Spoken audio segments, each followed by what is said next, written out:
kay Marian. Nasa 20 plus pa lang yun. Ha? 20 plus.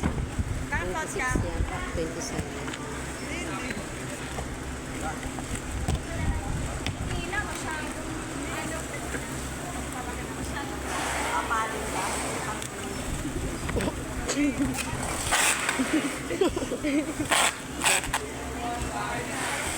Ate Ann?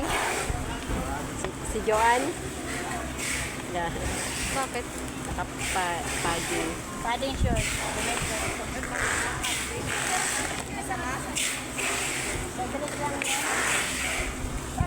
Ba't need ko mag-padding? Para malaking set. Pangit.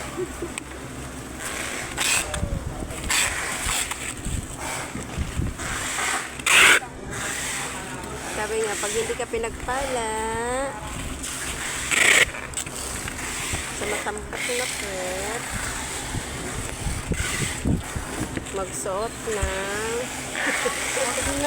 dapat tuloy ako dun sa anak ko. Sinundan ng bunso. Ano yan mama, t-shirt? Akin na lang. Sabi ko siguro. Tadang! Ano to?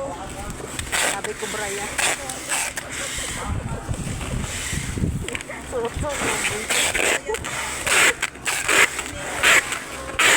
Pinagdaluhan nga tayo. Yung outfit ko nga. Sabi ko itong mga anak ko taga, nauna pa yung sa nanay eh.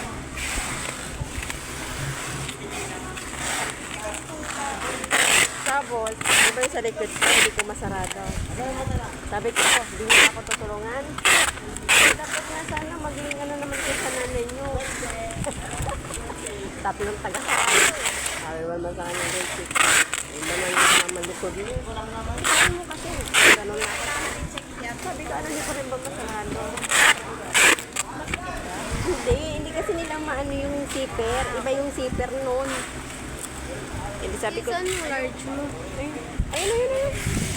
Yan. Dapat ganyan. Eh sabi ko, tawagin mo ate mo. Tinawag naman yung isa ko, grade 8. Yun, sinarado. Tawa ka ng tapo, gagabi. Habang sinusot ko yung ano.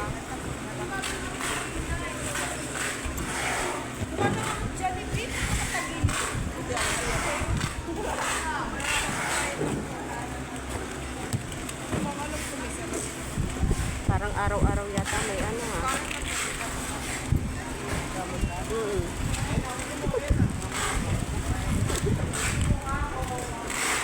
Masipag yung taga-order.